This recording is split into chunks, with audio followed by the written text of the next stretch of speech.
You're playing the crime class, and now here's the crime subclass.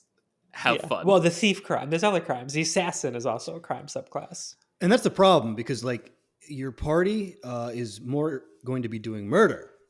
Every party is a criminal essentially, but they're murderers. They're not thieves. So being a thief, it's like we're not doing that. We're doing murder today, Right. and we're doing murder for the rest of the week and probably the rest of the year. To be honest. So maybe get on board with the murder because Right. we really don't need you jumping across rooftops every single session. Welcome to Monsters Multiclass, your Dungeons and Dragons fix. I'm Eliotti. I'm Jared Bornigal. And I'm Wim Eldon. And on this episode is our Rogue Retrospective, a part of our Retrospective series where we take a class, we go back to the beginning of 5th edition Dungeons and Dragons and talk about what is this class, what are they going for, how do the mechanics line up, and then how does it change through the different releases in the book. So it's kind of balanced talk. It dives into a lot of different things. It ends up being a really neat discussion every time we've done this. We're trying to get through all the classes. So definitely worth sticking around. So rogues. Yeah, Jared, so you're better at the prepared stuff. I didn't prepare shit. So Yeah. rogues are they're the shady, underhanded, the thieves, the skulking creatures in the night who jump out and stab you in the back. I think the perfect summary is given in the player's handbook of that rogues rely on skill, stealth, and their foes' vulnerabilities to get the upper hand in any situation. They have a knack for finding the solution to just about any problem, demonstrating a resourcefulness and versatility that is the cornerstone for any successful adventuring party. It's not like you need a rogue in your party that bad, but yeah, it can definitely be helpful. So from that flavor perspective, we really just get this imagery of a thief, somebody who is a assassin, I want to say ninja, like this jumping out, doing what needs to be done and getting out. And I think that can really apply not just from a like stabby stab situation, but even the, jump in, pick the lock, get out, undo the trap, whatever that is. From a mechanical standpoint, we have the sneak attack as their kind of core class feature that I think people really think about when rogues are discussed, being the ability to add d6s in damage if an attack hits under certain parameters that I'm sure we'll go into more depth with later. And a couple of other things like being skill monkeys, I think that's probably the other thing that comes to mind, but isn't particularly unique to rogues, as bards definitely have that as their archetype as well. Beyond that, is there anything that comes to mind for you two when you think of rogues? That pretty much sums it up where, yeah, like the opportunists, a lot of skills, and even if it's not unique to rogues, that is very much baked into the class in the flavor and in the mechanics that we'll get to, using those skills for their gain. And like I said, the opportunists were very much built around like one precise deadly strike, and then like a bunch of strikes is kind of the opposite of the fighter. One thing that you In that just way, mentioned is you said using it for their gain. I think is actually a good way to make it feel distinct from the bard. Whereas the bard might be helping the party out with their skills, the rogue is using it to their own advantage. So you do get these ideas of it's more of a selfish class, not in a negative way all the time, but you're definitely not having a lot of support features built into it. yeah, that was the other point I wanted to bring up is in the player handbook flavor. It just beats the point home of, oh, they're criminals, they're underhanded, everything they do is for selfish gain. Like even in the area of like creating a rogue, it's the first thing is like, what's your relationship with the law, what's your criminal past or present. It's pigeonholed you so hard. Yeah. Like a lot, like each class does it in one way or the other. Like a wizard needs to be trained in arcane in some way, like based on their flavor and all that, but that could still be from any walk of life. A fighter needs to be trained in martial to put them above like any like common soldier or mercenary, but again, they could be coming from kind of any walk of life and personality and background. Druids need that nature aspect to it because that's how their magic manifests, but again, it's still this huge range of how that character is. But if you're trying to stick to the pre-written flavor and lore of a rogue, it's like you're a criminal, or you were a criminal, That's where I found it and funny like too. that's it. And I find that really frustrating. Yeah, I don't like how much that pigeonholes you. because it wasn't just you are a criminal. It's like you're either a criminal or you were a criminal. It's like there is no Right. getting around that. Or you're trying to perfect your skills to be a better criminal and taking a Yes. break from being a criminal. They I like get it away as from a it kind of later an on. oath side, like you have to do a crime, because I think what we're not talking about is the meta opportunism associated with level dippers who Who don't sneak do crime. in skokily and grab a level of rogue and say, "Oh yeah, it fits my character," when it doesn't, and you know why they're there. So to become a rogue, I think you should have to do like some serious crime. Such a good requirement. Put that into the multi-classing table. Dex of 13 and must commit crime. It's like a lesser version of becoming a lich. You don't have to like kill somebody to steal their life essence, but you need to commit a crime to solidify their rogue powers. Right. Or yeah, the opposite of a paladin. He said it was kind of oath-like. Like the paladin has to take an oath. Yeah. Oath of Rogue's got to crime. commit a crime. Yeah, oath of crime. And it does give you flexibility within being a criminal. Like, are you a lone criminal, or are you with a guild? Are you on the run from the law? Have you not been caught yet? Etc. Etc. But it's still just so. I don't like it. It's to D&D's credit, they get away from it with future releases, and we will get to that as we get to those books. But I definitely understand like the paragraphs of flavor text at the beginning of classes just have plain since it came out. I'm not rereading these all that often, but for these retrospectives I do, and it's really solidified. Like, oh, okay, I could see why the stereotype of like the rogue being a problem player at the table exists, because the player handbook quite literally pushes you to it. It almost says like, this is the correct way to play. You are selfish, you are a criminal, you are out for just yourself, and you're willing to screw over your party when the opportunity arises. That's correct. That's what the rogue should be. Except for one sentence.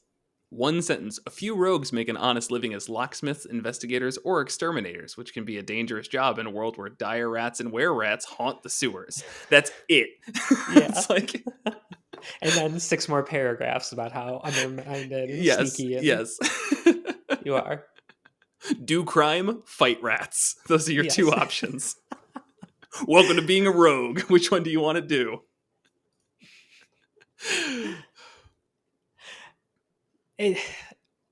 Another aspect, it kind of goes into at some I don't find it at the exact moment. At some point, it talks about rogues manifesting that stuff in different ways. Some focus on like the sneaking and the thievery and not being seen and moving through the shadows, and others are more on upping their skills and their guile and their deception. But I don't really, and within the player handbook subclasses, really see that represented. It's like they're all benefit from having stealth, because being able to stealth well feeds into being able to sneak attack, being able to hide, and they also all automatically get a thieves tool proficiency. Again, just more kind of pigeonholing that play style and like sending all the signals to new players. This is how you play. Yeah, I guess I would they're called thieves tools. If if we're on this topic, like that's not what they are. They're lockpicks. No, it's a lockpick. Yeah, it's for picking locks. It's like no, these are specifically for stealing things. But okay, so let me read through it really quick, because it does say a small file, set of lockpicks, a small mirror mounted on a metal handle, a set of narrow bladed scissors, and a pair of pliers. That is a thieves tool set.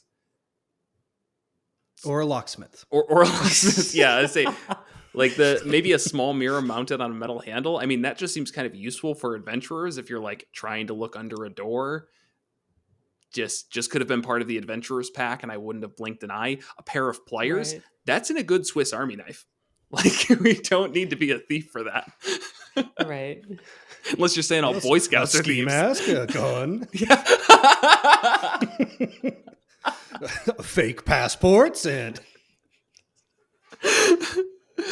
falsified tax documents. This man really is a thief.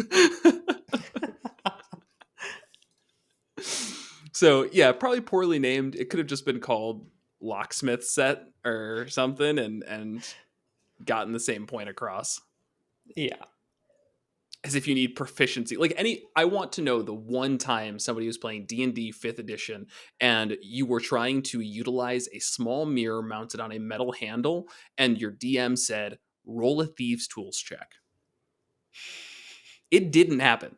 It did not No. ever happen. You pick a lock, you use your thieves tools, and then there you go. You've used thieves tools. That's it. Maybe disarming a trap, but that's, yeah. So yeah, in terms of the flavor, it like I said, it is pretty one note. There's not much more to it. It's just a lot of paragraphs just backing that up. Utilizes their skills, opportunists, criminals. I would say, are we ready to jump into the mechanics, or do you guys have more on that? The mechanics absolutely do back that up, though.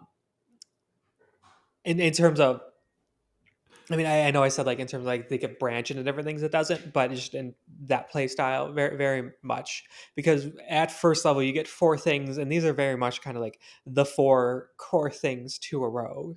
First is expertise, where you could double your proficiency bonus. You pick 2 skills you're proficient in, and you get double your proficiency bonus on it. So they're just good at certain skills. Check, perfect. Sneak attack, where if you can attack with advantage, or you are within there's an enemy within 5 feet of the thing you're attacking, you get sneak attack and you don't have disadvantage. You do extra damage. In the rogues, they're very much martial classes, but they never get an extra attack, but their sneak attack goes up rather quickly. So the opportunist looking for the perfect strike to quick get one deadly strike in and out, bunch of damage instead of like whacking a bunch at something. Perfect. Check. Thieves can't, they're criminals. Check. I said 4. I guess cutting action is second. Yeah. Yeah, and then right at second level, cutting action, res a bonus action, dash, disengage, or hide, where that maneuverability around the battlefield, position yourself as you need to take advantage of every opportunity. Check. Yeah, thieves can't. I mean, I'm sure we could go and talk about for a long time about how it's silly. I'm sure we've already talked about how it's silly. It just never really feels like it comes up that often. It's a ribbon ability, obviously, but I really almost wish that they just threw it into the thief subclass and just called it a Yeah. day. Like, it doesn't need to be a thing that an assassin can do. Like, just give every single subclass their own third level ribbon ability, and I think it would feel a little more fitting. Whereas Thieves' Cant is something that all rogues have, and it makes the subclasses later down the line feel silly to have it. Yes. And they almost kind of shot themselves in the foot there by making it a class specific feature. Yeah. Especially like the Swashbuckler, or like Inquisitive, the Phantom Rogue and the Soul Knight. yeah, Inquisitive. all of these is the only thing you can say Yeah. is, well, I guess I did crime in a past life, and then you just move on. Right. Right. Yeah. Thieves can't be in the secret mix of dialect, jargon, and code that allows you to hide messages in seemingly normal conversations. And there's like symbols that could be around. And I know it never really comes up at our table. Rogues never try and use it. I've never seen. And again, it just pigeonholes back into, it's like, oh, you're a criminal, or we're a criminal. No other options. Yeah. Yep. Yep. Cutting action, though, I mean, that is definitely another thing, that kind of play style defining thing for rogues. Will, you mentioned earlier that everybody wants to dip into rogue. This is why. I mean, the sneak attack damage at level 2 is nothing really to talk about, but the cunning action gives you a use for your bonus action nearly every single turn, with dash, disengage, or hide for free. I mean, monks would love something like this, but instead they have to pay for it because Wizards of the Coast hates monks. Check out the monk retrospective, because we did talk about them. Yeah. So going on what you were saying, I'm just going to derail. I'm not going to make an excuse. This, out of the gate, these are just really great abilities. Everybody knows it. You don't need to be a smarty pants D&D podcaster to understand it. But that's, I think, where they completely screwed themselves down the line.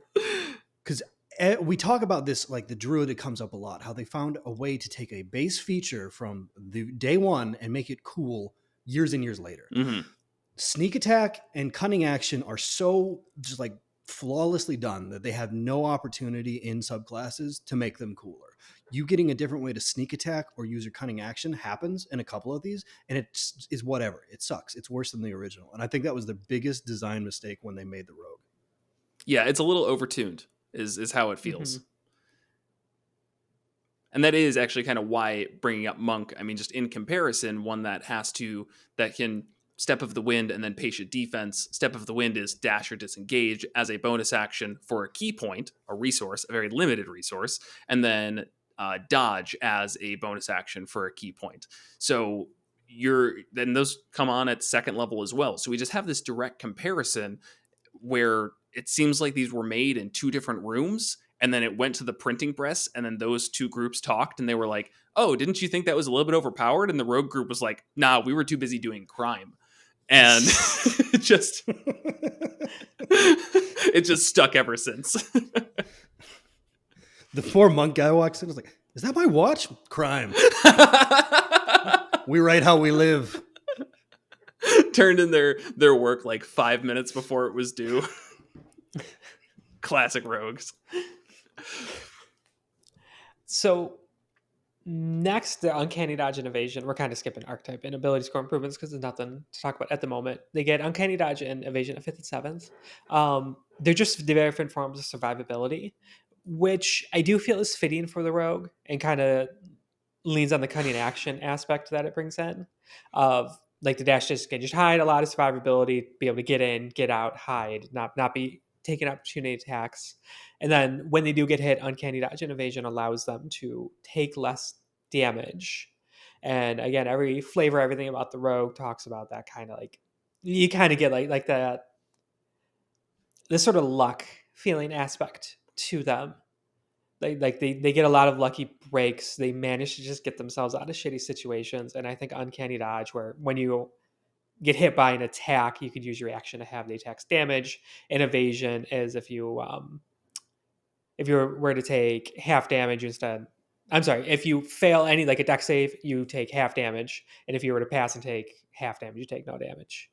Yeah, so I think that's actually really a good thing to point out is that should be more the focus of the archetype, in my opinion, of a rogue.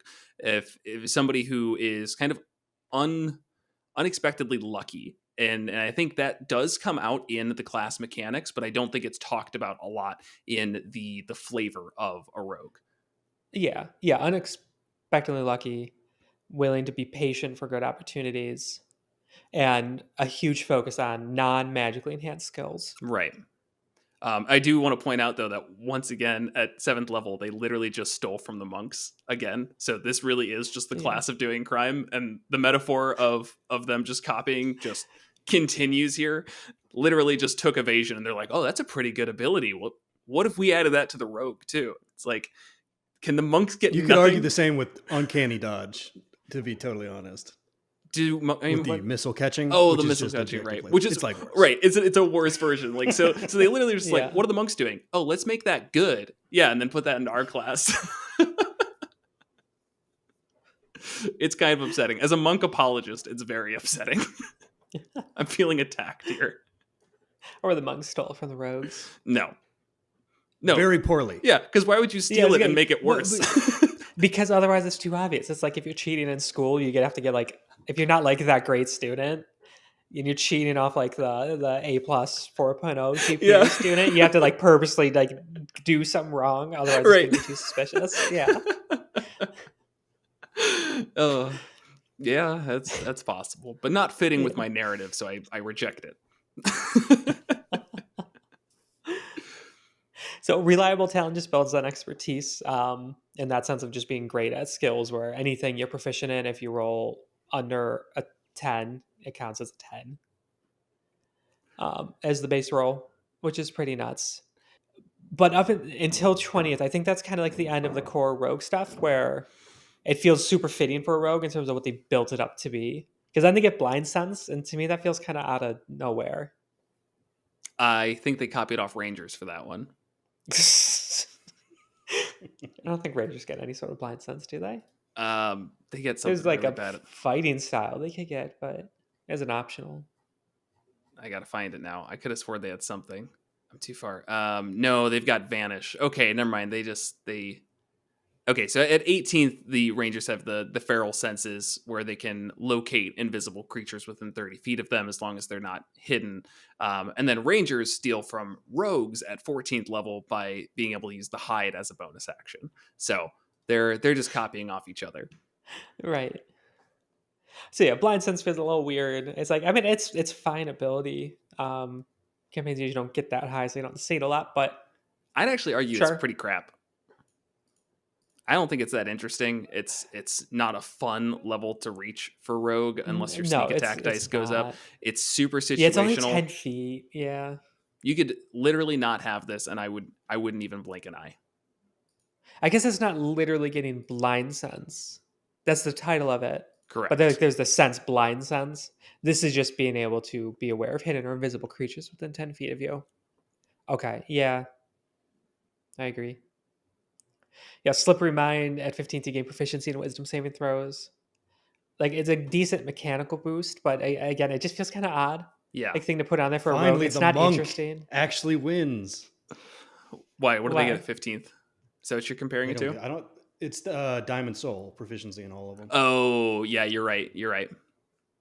That's which is 14th level. the Nope. Yeah. and they were probably like, yeah, well, this is where everyone's going to be playing anyways. Everyone's going to get to 14th and higher. Tier 3 play, never seen again. And then 18th, so I said not to 20th, but 18th and then 20th, it comes back around to the luck aspect of it. 18th, elusive, basically no creature can have advantage against you while you aren't incapacitated, which I think fits really well with the luck thing. And then 20th is quite literally called Stroke of Luck. If your attack misses a target within range, you can turn the miss into a hit. Alternatively, if you fail an ability check, you treat the d20 roll as a 20. You can use this once per short or long rest. Yeah, and like most 20th level abilities, I'm not terribly impressed with it, but this one is strong. It's just the recharges on a short or long rest part that gets me. Yeah, I think you should be able to do it more. But other than that, like from the mechanical, like blending the mechanics of what a rogue is, these two I think really nail it. Yes. And definitely not the worst capstone out there.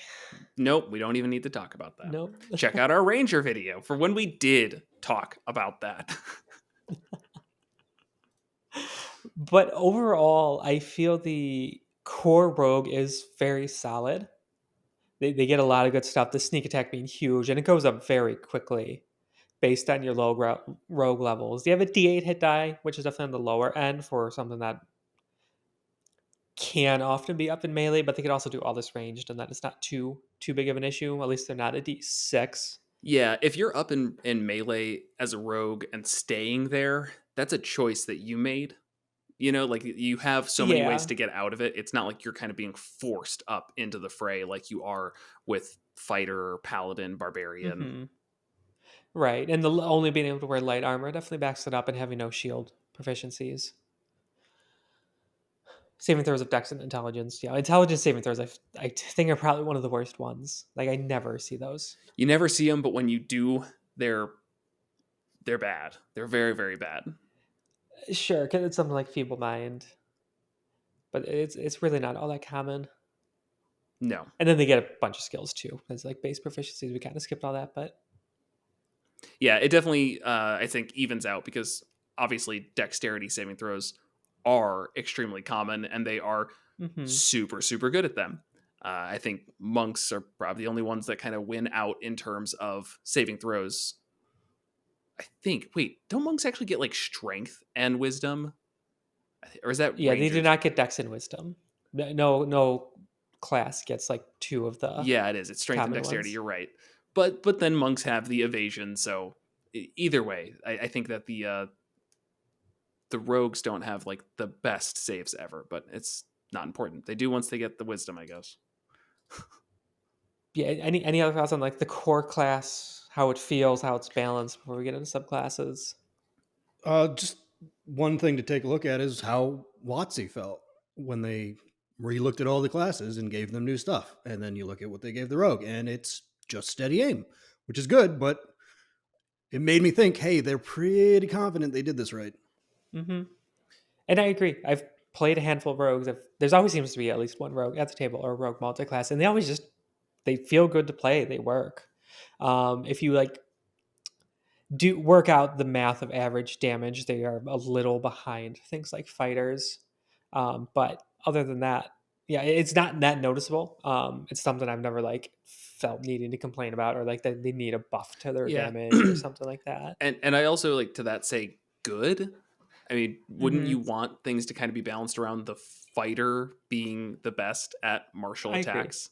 So to me, that's I don't know if it was intentional. I'm going to assume that somebody thought about it, but there's no reason I would that should hope. change. Yeah, Yeah, I I just see it a I lot see. coming up where people think that rogues are on the other side though of overpowered with damage because sneak attack is so easy to get and it's really expected to be obtained every single turn.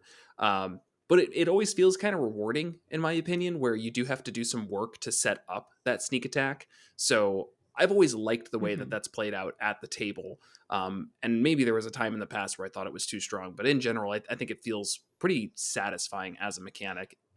Yeah, I know at one point you really disliked it. I You believe got very that. annoyed of it. But yeah, since it's all or nothing, it really does balance out. And um, yeah, the reason I was bringing up the damage stuff because just like in theory crafting and that sort of space of the D&D community, you just see so much obsession on the damage output. And it's like, oh, rogues fall behind fighters in damage output, therefore rogues are inferior. That's sort of kind of train of thought. And like I totally disagree with that. They have a lot more going for them. And it's like, yeah, it makes sense. Like if you're the fighter, it's like, okay, you're best at beating things with a weapon. Yeah, if people haven't figured out Yeah. yet, like this is not a theory crafting podcast in that sense. No.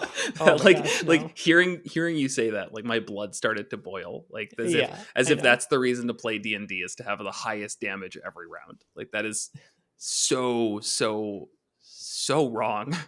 Yeah. And there's just a small little nitpicky point, but it always bugs me. I hate how sneak attack is called sneak attack. It confuses new players so much. You do not need to be hidden. Everyone thinks they need to be hidden because the name makes so much sense, but you don't. You just need advantage from literally any source. Being hidden could be that source, but it doesn't have to be. Or just have an enemy. I guess it's if another enemy of the target. I couldn't remember. It was an ally of you or an enemy of the target. This is generally the same thing, within 5 feet of it. So I would prefer like opportune strike. No, that's too close to opportunity attack. Yeah, that's why they didn't do Backstab, it. so they can be confused about positioning. Right. Oh, so I have to be flanking, right? No, we're not playing with flanking. So can I backstab? Yeah, maybe they could have made the name a little better, but not It's the end not of that the big a world. deal. No. There's probably more confusing parts of figuring out 5th edition, usually around what's an action and what's a bonus action, and why can't I do a bonus action as an action, than why can I get my sneak attack when I'm not sneaking. Yep. Okay, then moving on to the 3 subclasses, the roguish archetypes that got released in the player handbook. You have the thief, the assassin, and the arcane trickster, and I definitely think all 3 of them do a good job of staying true to what the rogue is within the player handbook, what they state they want the rogue to be, and then just kind of exploring a different aspect of that, just kind of making that certain aspect better.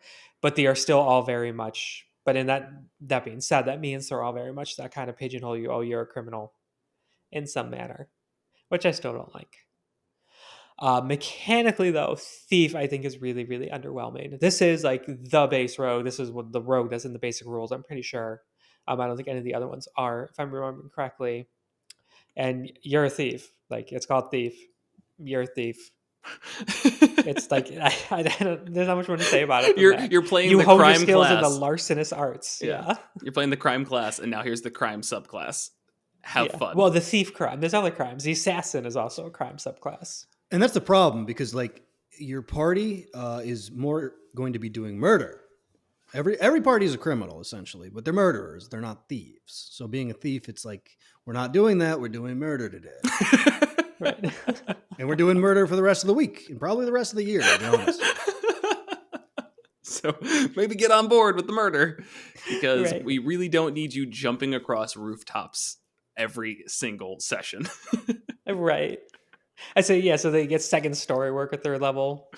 You gain the ability to climb faster than normal. Climbing no longer costs you extra movement. Just a clunkier way of saying you get climbing speed equal to your movement speed. And then in addition, when you make a running jump, the distance you cover increases by a number of feet equal to your dex modifier. Which Like, is, it's so weird and situational, and it's a game made to be played on a 5x5 grid. Getting an yeah, and the extra 2 dexterity feet to mod. 3 feet of movement does nothing. It's confusing. Right. And it's not even extra movement, it's just your running Yes, long jump yes, distance. yes. Yeah. Very much so. So that's kind of shit. The climb speed's okay. I mean, that's fine, but Yeah. there's a Fast lot of hands, other. though, I mean, It, that it, ones can be okay. yes. I don't know how I feel about it. Being this, the totality of what they get at third level makes it crappy. But by itself, it is not a useless ability by any means, especially with the use an object action being able to be a bonus action. So just to Yeah. quickly say, you can use a bonus action granted by your cunning action to make a dexterity, sleight of hand check, use your thieves tools to disarm a trap or open a lock, or take the use an object action. It's not like this is coming up every single time, and usually at third level Mhm. rogue, even for the assassin, arcane trickster, it's playstyle defining at third level. This is too situational to be playstyle defining, but use an object as a bonus action does have its purpose, because I believe that comes up with, obviously, in fights where to the death isn't what you're going for. If there's other objectives, then using an object can definitely come up. But also using items, I think, is kind of the main time where that can be beneficial. It depends. Like, I mean, you're not going to be able to like drink a healing potion as a bonus action. I Yeah, wouldn't take it as that because like within this, like the item description of a healing potion says it takes an action to drink. It's not. use an object. Yeah, yeah. Maybe I'm that's pretty where sure. the issue comes from, because if it got around that, then this would be a rather unique thing, because it's breaking a very established rule of, potions need to be actions, or using this magic item needs to be an action. Like, doing all of that stuff as a bonus action would feel pretty cool and unique, but that's not what this is. And this one ends up being the magic device character. So Not until 13th. Like yeah, that's like a really but big if thing of it, but it's so weird. But if it was at third level, like, being able to use a magic item is now a bonus action every time instead of an action, and you still get your Right. action, like, that makes this the magic item one. So your whole thing is, Yeah. I do crime by stealing magic items. It's like, oh, And okay, then that's your thing. Cool. yeah. Yeah, with the use an object action, that's an action I never see here called out. Like no one ever goes, I want to use an object action to do this. It's just more like, oh, in combat, I want to pull, like turn that wheel to Yeah. make the thing happen, or pull these levers in a certain way. And more often than not, the ruling by the DM will be, okay, yes, you could do that, but that is your action. And with Thief, I would say that puts it in a point where then the player could go back, well, I have fast hands, so can I use it as my bonus action? And I think the answer should always be yes. Yeah. So it comes up, and as I said, yeah, it's really, really situational. That being said, Assassin's also super situational. Don't forget about that. We'll get to it. But it is really situational as well. Arcane Trickster is really the only one that's not.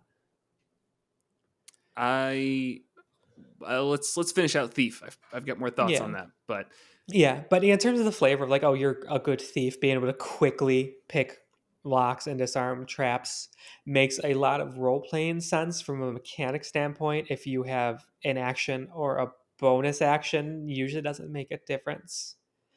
You're yeah, generally not seeing that. I would rather see some other benefit to picking locks than you could just do it as a bonus action. Because yeah, it's generally out of combat and you just roll your d20 and you kind of get it, or it takes longer. So maybe right. something for the DMs is just kind of like always let it be quicker, lower their DC for them or something. I guess, but they've already got Yeah, I expertise in don't it, so they're getting like 25s every time they roll. So do they really need the DC lowered on like know. 90% of locks? Right, probably not. Then you have Supreme Sneak, which also just feels weird for that exact same reason I just mentioned, where a lot of times if a rogue is focusing on stealth, they're going to have expertise in stealth. They've already got plus 10 or something at ninth level, maybe even like plus 12 or 13 or something. Having advantage on your stealth checks if you move more than half your speed, no more than half your speed on the same turn. Okay. I mean, it's nice, Yeah. I guess, to not fail that, to be more consistent, but it's also just not that necessary because it's so infrequent that a creature stops and uses the search action to try and find a hidden rogue. So usually if you are spending the Yeah. bonus action to hide, you're generally hidden unless you roll really poorly below the creature's passive passive perception. Right. It's just not Yeah, I really agree. good in It's just combat. yeah, and like having your speed is kind of frustrating and annoying too. That makes it really limiting in combat. Yeah, so I don't like that. It fits Yeah. the flavor, sure, but it's also just feels really really lazy and like, not actually play tested. Yeah.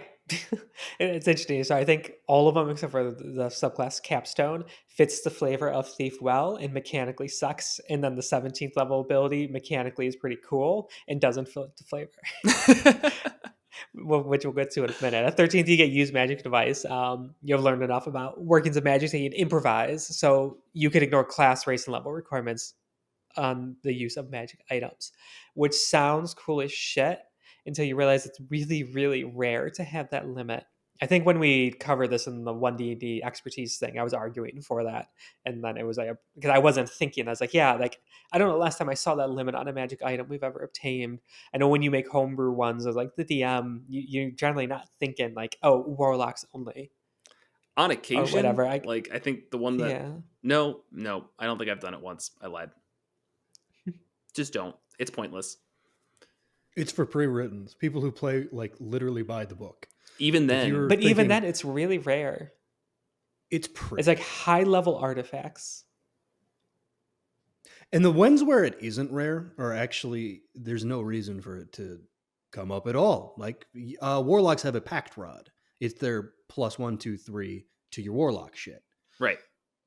The rogue could use it and do absolutely nothing with it. Like, yeah, this is mine. This is the warlock's like, no, that's I think the DM put that in for me, and they're like, nope, it's my 13th level ability. I can use anything. Right. At that point, though, they should probably just take a level into warlock because it will make the thief subclass better. Yeah. And I don't know if I like just an ability in general around better using a magic item. Because that's DM so reliant. campaign and table and DM dependent. I know Artificer does it, but they can make their own, and so they get around it. Yeah, that's very different. When they have the autonomy Yeah. to make it themselves, it's Yeah. So night I don't and know day. what I'd rather see. I'd rather see a complete rework of this class. This And class guess doesn't what? They need to didn't do it exist. in 1D&D. Yeah. No, they didn't Well, they do brought a it over rework into 1D&D, and they didn't completely rework it either. It's very yet. similar. As of the time of this Yeah, recording. you're right. It's a UA. That's true. I should not be talking like it's final. It is just a UA. All right, and then finally, 17th, Thieves' Reflexes. You can take 2 turns during the first round of any combat. You take your first round on your normal initiative, and the second on your initiative -10. I'm assuming that's a minimum of 1. You can't use this feature when you're surprised. That's cool as shit. I love that. I think there's a lot you could do. 17th level is super late because it's very, very playstyle defining and something that's going to be really unique and cool to have. And it's kind of balanced based around your level anyways, because like how much you could do on your turn is depending on how high of level you are. A level 3 character getting 2 actions the first round of combat is doing less damage than a level 17 character. Yep, here's my hot take. This should be a 3rd level ability, and it should be scaled on proficiency bonus per long rest. How many times you can do it. Okay. So you could you go ahead, do it 2 times in a combat. That's fine. That's all you get. You get a bunch of turns this time. This one was really easy. That's fine. You're still just level 3. Yeah. At 17, Well, that's it's going to starting feel to really dope. That's starting to get a lot like Action Surge at that point. That's basically Action Surge at that Oh, point. now we can't steal from other classes. Thief, it's right there. Yeah. There we go. 17th level, you can just take somebody else's class ability. Just Anyone? whatever. Yeah, just pick. Yeah, pick. Yeah, whatever just you pick. want. Swap it out on a long rest. No, scaled off proficiency bonus would at 17th level be definitely overpowered. But once or twice per No, it long rest. wouldn't. It would just be action surge. I'm saying if you could do it and it's that many rounds, you don't get that many action surges. You get Okay, it definitely goes up. I think it gets to 4. 2 action surges You said per it's short 17th. rest. Yeah, for It fighters. goes. It definitely goes up. Nope. At 17th level, it caps at 2 uses Oh, really? Okay. per short rest. Okay. But that would So be about the equivalent.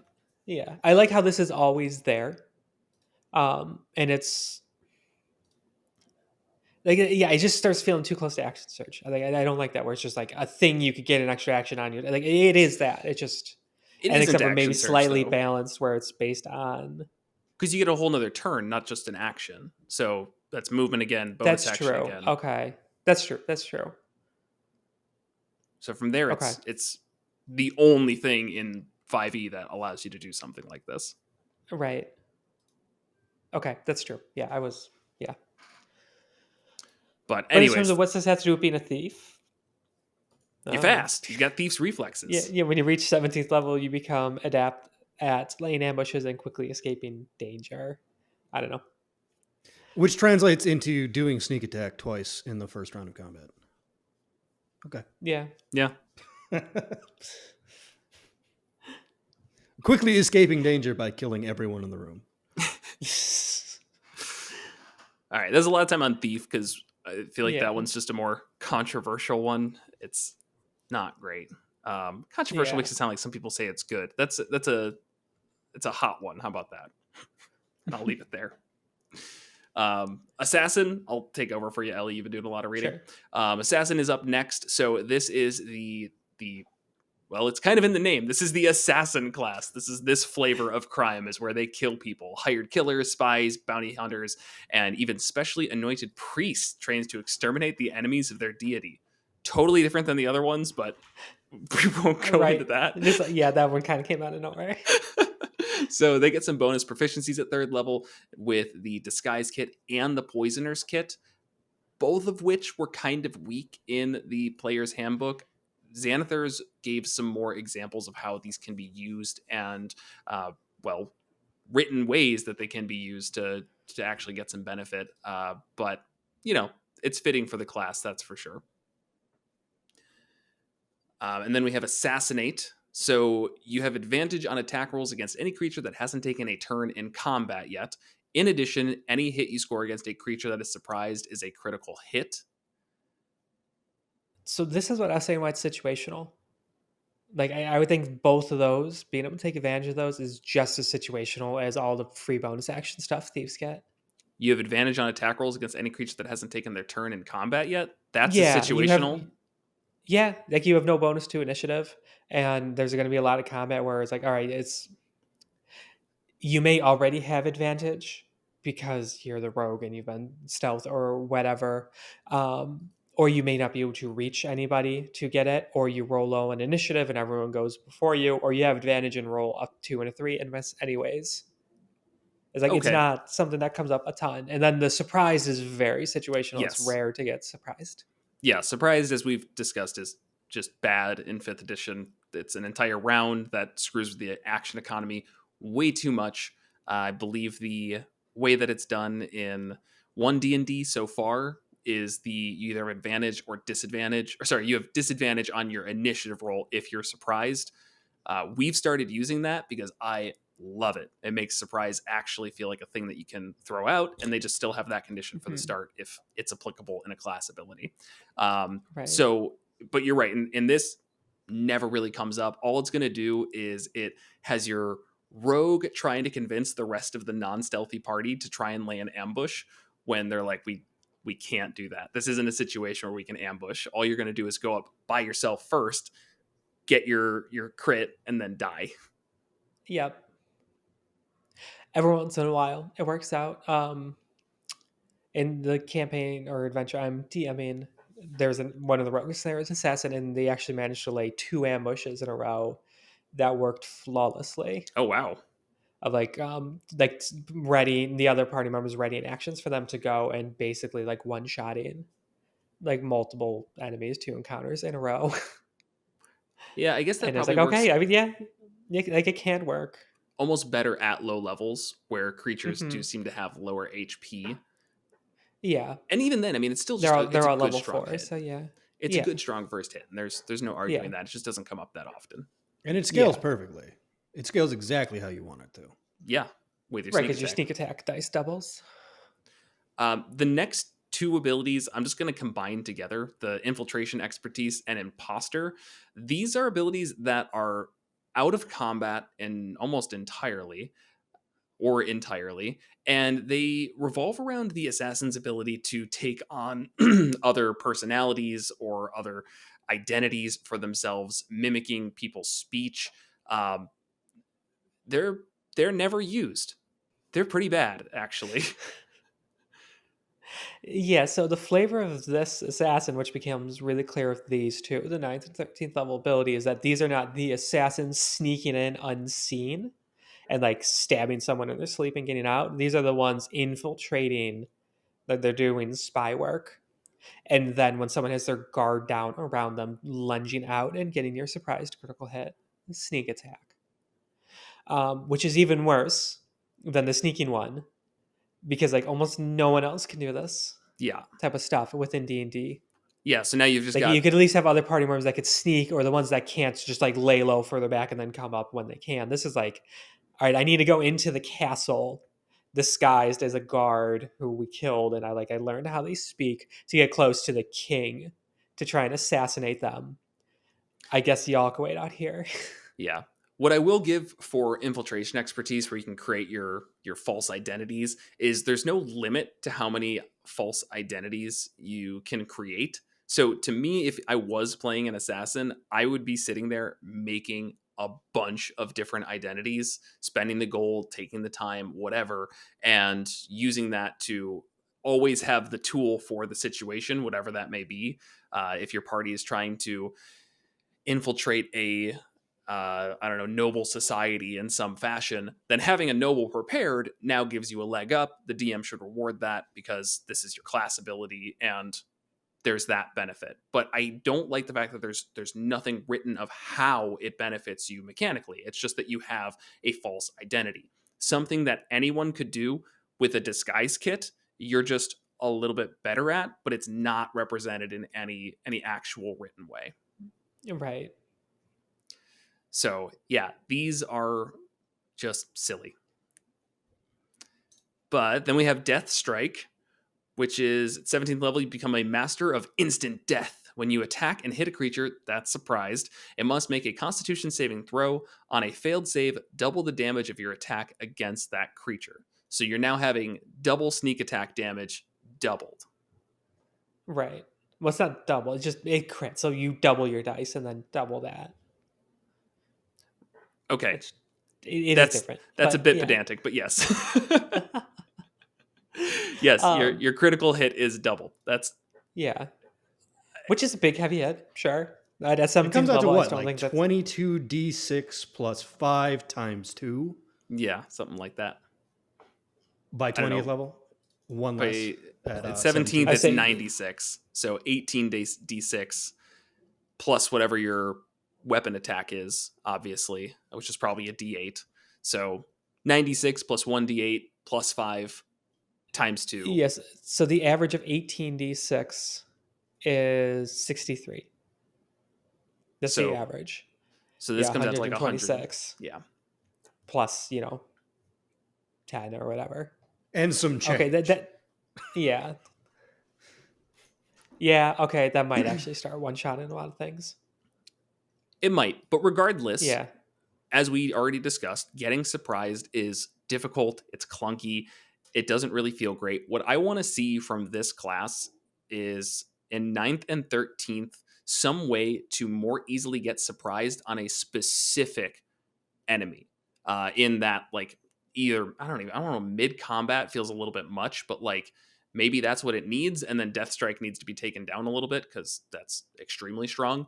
But the reason why it's so strong is because getting surprised is so limited. But if you had a way to make your sneak attack be the I'm so good at hiding, I will literally spook you in the middle of a fight, then it starts to become more possible to give the surprise condition midway. But the surprise condition as it is just does not facilitate that at all.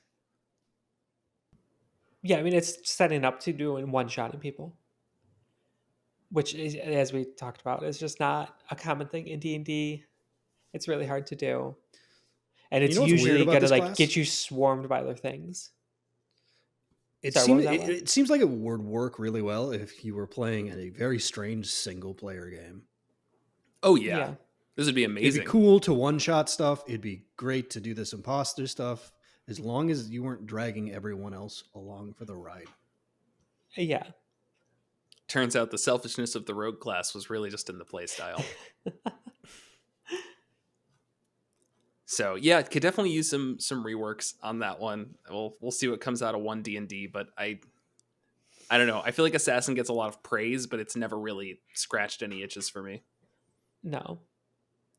It's better than Thief.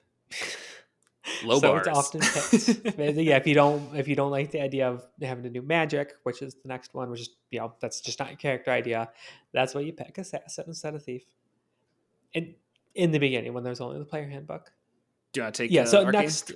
next deck, Arcane Trickster. Some rogues enhance their fine honed skills of stealth and agility of magic, learning tricks of enchantment and illusion. These rogues include pickpockets, burglars, but also pranksters, mischief makers, and significant number of adventurers.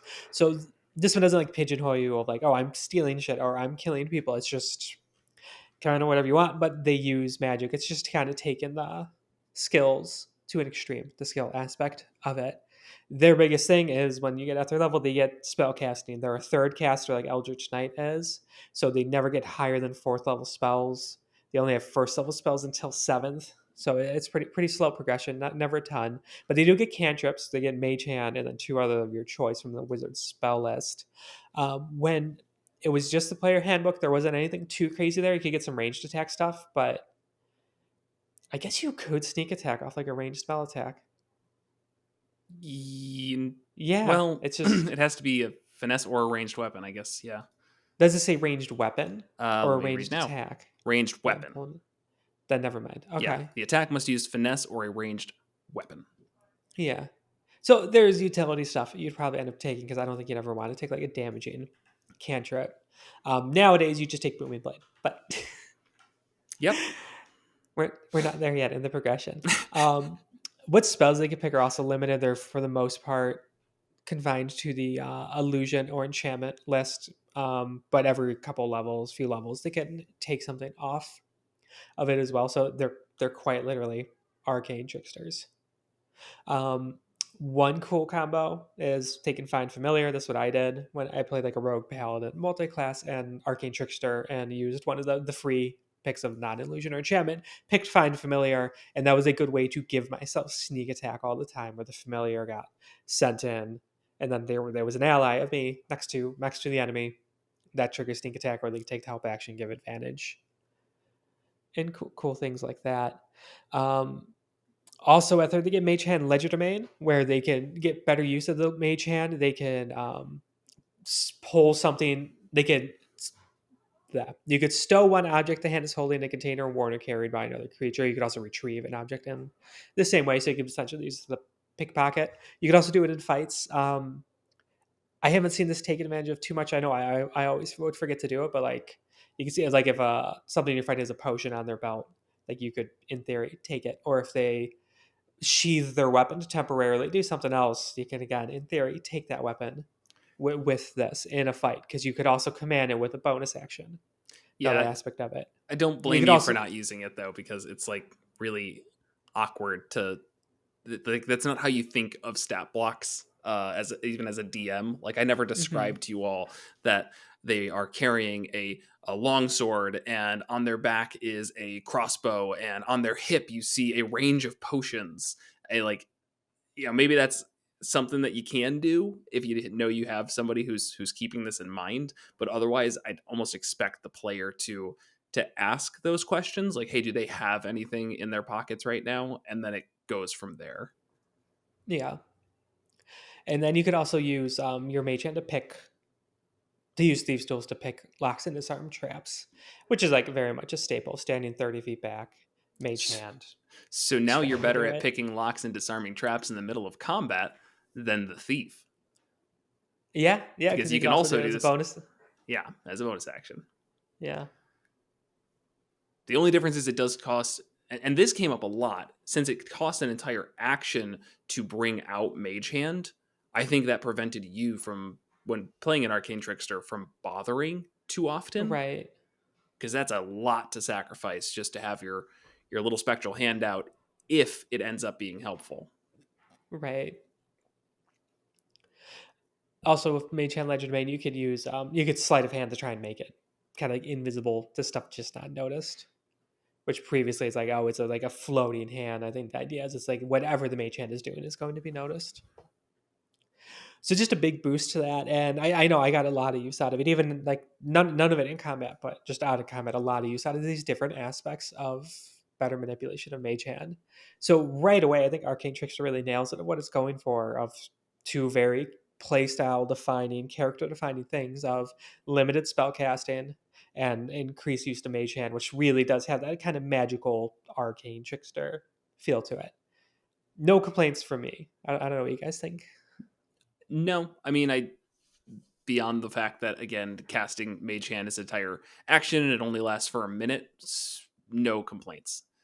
Like I say, yeah, it's never was used in combat for me, but it's still tons of uses. Yes, very much This is so. exactly what I was talking about, where they should have been loading each of these subclasses up with things that give you cunning actions that matter.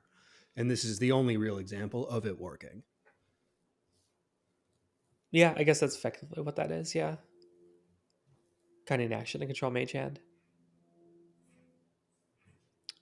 From there, it just kind of you're just become better at magic in a way that fits with the rogue. I really like this subclass. I think it works well. Yeah. Yeah, magical ambush at ninth. A creature has disadvantage any saving throws it makes against spells this turn if you are hidden from it. Um, which is really cool. It's hard to get disadvantage on to force disadvantage on saving throws. That being said, there's not like your spell save DC is never going to be high because like it's based on intelligence and it's something you're never going to get crazy high. And often I know it's usually smart to just avoid stuff that has saving throws and just pick spells that happen. Yeah, Um, I do like that this makes up for it, is how it feels. Is yeah, that if you're going heavy into this class, by ninth level, you probably have your dexterity all the way up to like 20, and at this point you have the freedom to focus on intelligence on any further ability score increases. So this makes up for the fact that you've probably been dedicating to intelligence, your spell save super low, and when you pick spells in the future, now that you have this, it's opened up doors. So while I agree at that 1 to 9 area, it's nothing major. Once you get to the 10 and further, the higher ones, this just continues to get better and more worthwhile. all right, 13th versatile trickster. You could use your bonus action to have your mage hand distract the creature, giving you advantage on attack rolls, um, which is pretty cool. It does take your action to get it out, though, as we talked about, and I think it's kind of easier and cleaner, almost. I was a circle back on that thing to use find familiar because you could just have it out. You just cast it once at the end of the day, or many days previously if it hasn't been killed, and you just have your find familiar, your familiar, who could effectively do the same thing. The problem is the familiar can be killed and mage hand cannot. Familiars can be killed really easily, actually. Yeah, they all have one health. Yeah, I think So if the mage hand was coming out as a bonus action in the first place, this would be fantastic. Otherwise, it's, I don't know. I'm never going to sacrifice a turn of attacking just to get advantage on my next roll. And with, we'll talk about well, it it's later, but with, every roll. what about it? Every roll, you're It's a not. rogue. Yeah, it's you have mage hand out for a minute, so it's going to be for the rest of combat. You sacrifice your first action Right. to Okay. get mage hand out, and then every attack you make after that for the rest of that combat will have advantage effectively if you could use your bonus action. As long as you use your bonus action on this one specific thing. So Yeah. there's, with the introduction of steady aim, I think this becomes very bad. But as it Oh was yeah, Player's Handbook, it had its use. yeah. Sure. Yeah. And then finally, 17th Spell Thief, I think, is really, really cool. You gain the ability to magically steal the knowledge. What? I How to hate cast it. spells from another spellcaster. So immediately after a creature casts a spell that targets you or includes you in its area effect, you could use your reaction to force the creature to make a saving throw with its spellcasting ability modifier. The DC equals your spell save DC. On a failed save, you negate the spell's effect against you and steal the knowledge of the spell if it's at least first level or higher, and of a level you could cast. It does not need to be a wizard spell. For the next 8 hours, you know that spell and can cast it using your spell slots. The creature can't cast the spell until the 8 hours have passed. Once you use it, you can't do it again until you finish long rest. Why do you hate it? It I doesn't think make that's really sense. It makes literally no sense. There's no explanation of how this is done. They neat. They're just spell thief. And how does that take away their ability to cast a spell for 8 hours? It doesn't make 'Cause you any stole sense. it. How? Yeah, you stole it. How did you steal it? You stole the knowledge of how to cast it. You're a spell thief. That is such It a says leap. it right there. You magically stole Such it. a leap from getting increased use of your mage hand, that like, oh, look how good you are with your mage hand, to I literally stole knowledge of something out of your brain for 8 hours. Like, that's such a Okay. leap. It makes no sense to me. I guess there's a lot of things like that. Like magical ambush. You're hidden and then you get disadvantages on saving throws. Like that's not how spells work.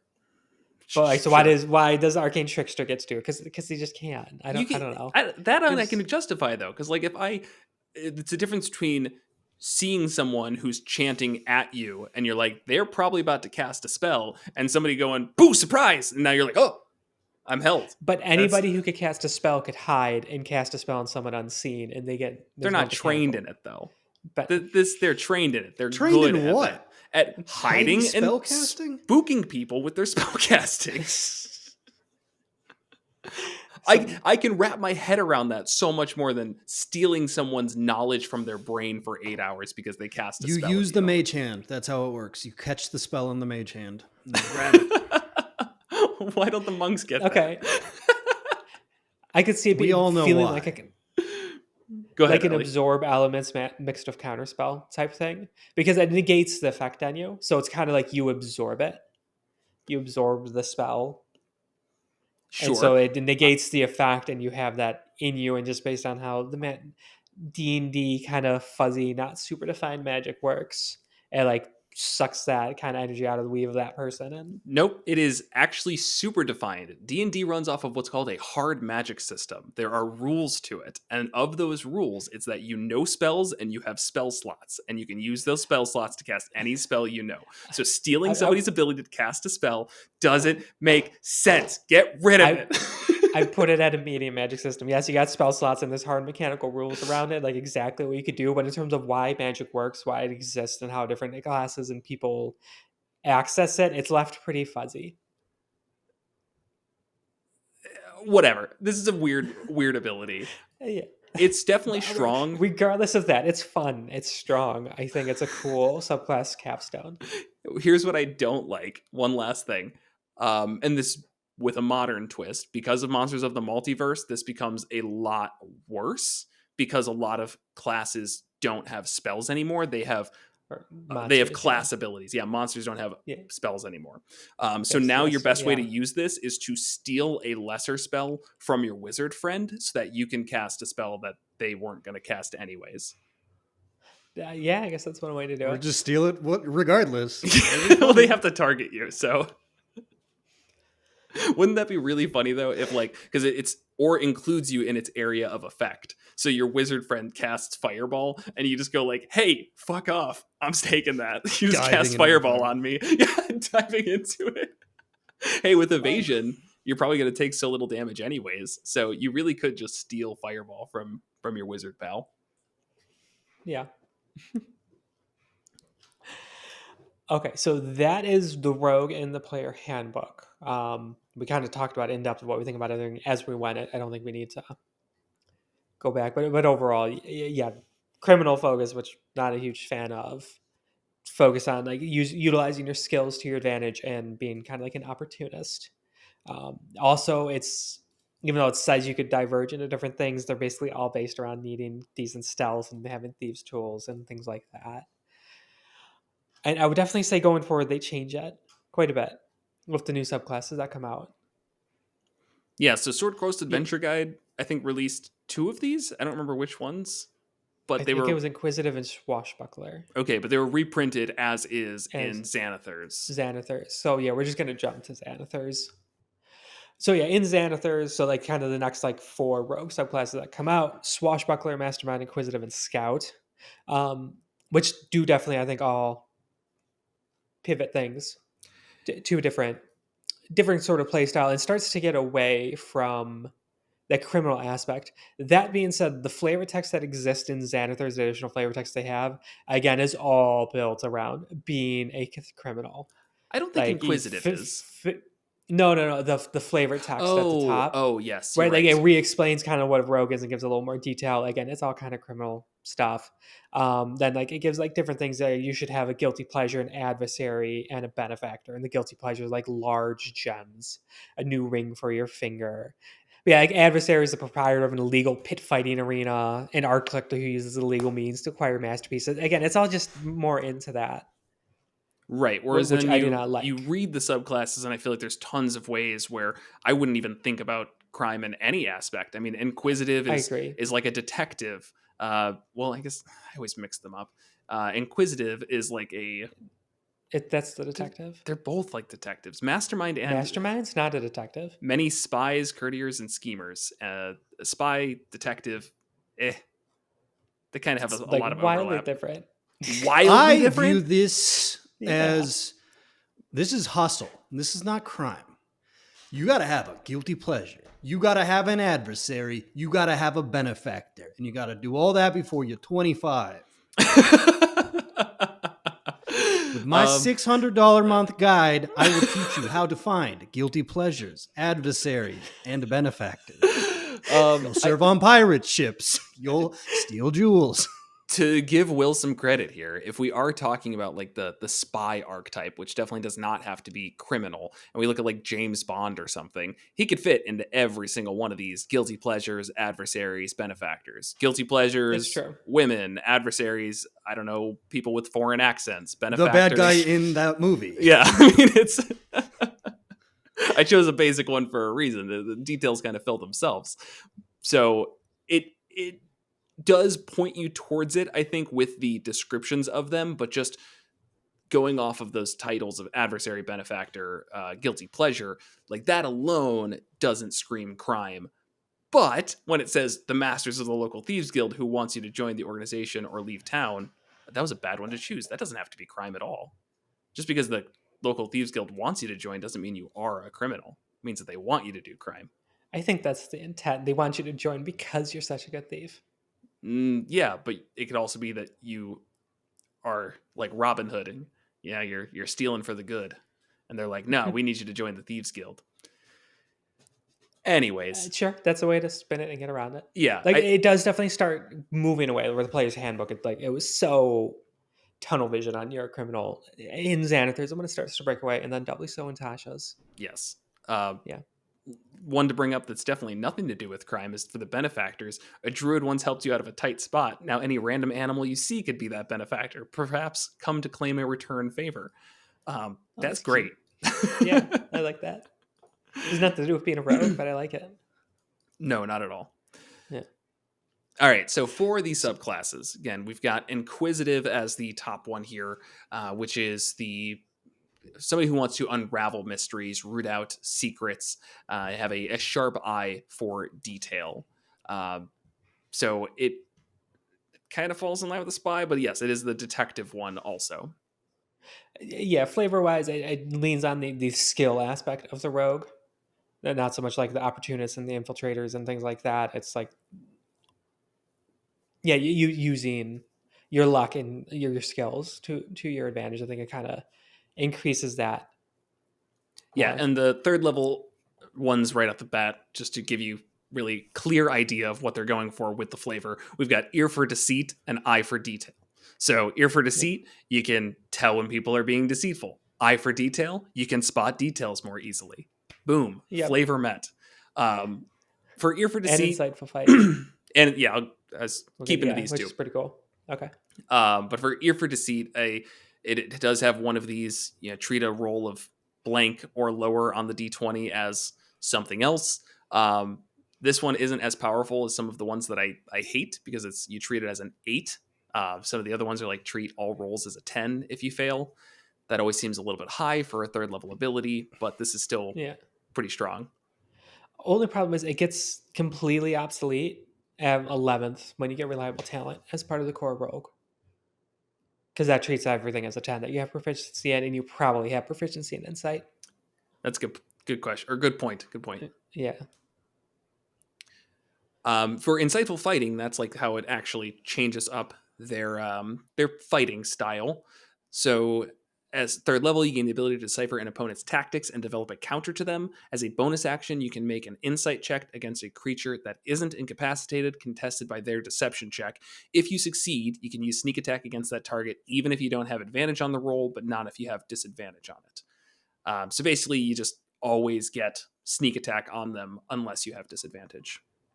Yeah, and I like it. I think it's really flavorful and cool and fits the class well. And again, just another kind of twist on taking the rogue in another direction. Um, the only thing that I think hurts a bit is it's kind of easy to get sneak attack as is. So as you've pointed out, it's kind of already built around getting it like 90% of the time. Yeah. But I guess it would be nice to... I guess you would probably be using... It frees up your bonus action. Come to think of it, talking through this here, you could get it so much because you have to put so much effort in the rogue in terms of your positioning and hiding or convincing other players to position in certain ways to get yourself sneak attack. Now you don't need to worry about that. It frees up your movement and bonus action for other things. That's such as fair. Investigating in combat as a bonus action and crap like that.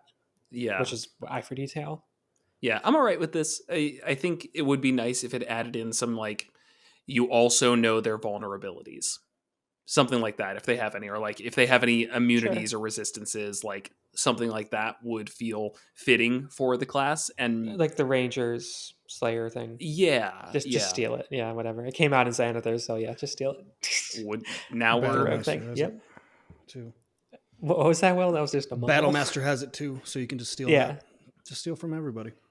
Well, Battlemasters is shitty. That's like, if their strength is higher or lower. But the Mastermind 100% stole that, and we'll get to it. But the Monster Hunter for the Ranger has, like, you could cast it on something, and like their vulnerabilities and resistances. Yeah, it would be fitting for this one. Yeah, so I think I like it.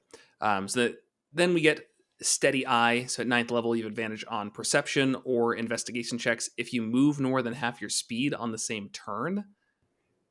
It's such a weird one. Yeah, like 9th level is kind of hit or miss for rogues. One. Yeah. But it felt like somebody copy and pasted the thief one and just like changed around the core things that you did and just moved on. I mean, spotting a hidden creature just doesn't come up that often. And then investigating to check to uncover or decipher clues is something that happens outside of combat, so it doesn't need to be a bonus action. Right. Wait, no, that's not a bonus action. Yeah, in Eye for Detail. Steady Eye. Combining it with Eye for Detail. These are two kind of overlap. Sorry. Yeah, I could see situations where it could come up, and if you like have an investigator, just putting reasons for investigating in combat. But yeah, kind of like the standard default is you just don't do it. Yeah, to me, this just says out of combat, you have advantage on perception checks and investigation checks as long as you're not in a rush. Yeah. Which is okay, I guess. It is okay. It just needs to be worded that way so that people don't fret over whether or not this applies if you're out of combat, because there's no turns when you're out of combat. So can your speed ever be halved if there's no turns? It's confusing. My vote is that yes, these apply out of combat. That's the whole point of this, because it's barely ever going to be used in combat. Right. 13th is Unerring Eye. At 13th level, your senses are almost impossible to foil. As an action, you sense the presence of illusions, shape changers not in their original form, and other magic designed to deceive the senses within 30 feet, provided you're not blinded or deafened. You can sense that an effect is attempting to trick you, but you gain no insight into what is hidden or what is its true nature. And you can use that up to your wisdom modifier, regain all on a long rest. This is kind of silly. I think this one is worse than ribbon abilities, because if you want to check if something is trying to deceive you, you usually make an investigation check, which is not a class resource. Right. Yeah, I don't know why it's there. It's also an action. It's like an investigation. What it should just trigger like Yes. the DM's like a roll. You feel that you're being tricked, so you don't have to know that you need to look into this. Yeah, and the fact that Yeah. it gives you no insight as well just makes it even less worthwhile. Like, to me, it seems like it should go the other way around, where if you make an investigation check and you succeed, you now get even more information or something like that. But I would toss this entire one out. It makes no sense. You should get the Find Trap spell for free 6 times a day. Unlimited, as many times as you want. Unlimited. It's Find Traps. Come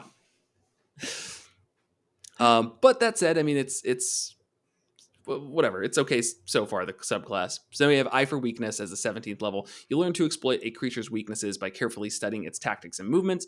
While your Insightful Fighting feature applies to a creature, your sneak attack against that creature increases by 3d6, which, of course, gives you more reason to use that bonus action for Insightful Fighting. Yeah.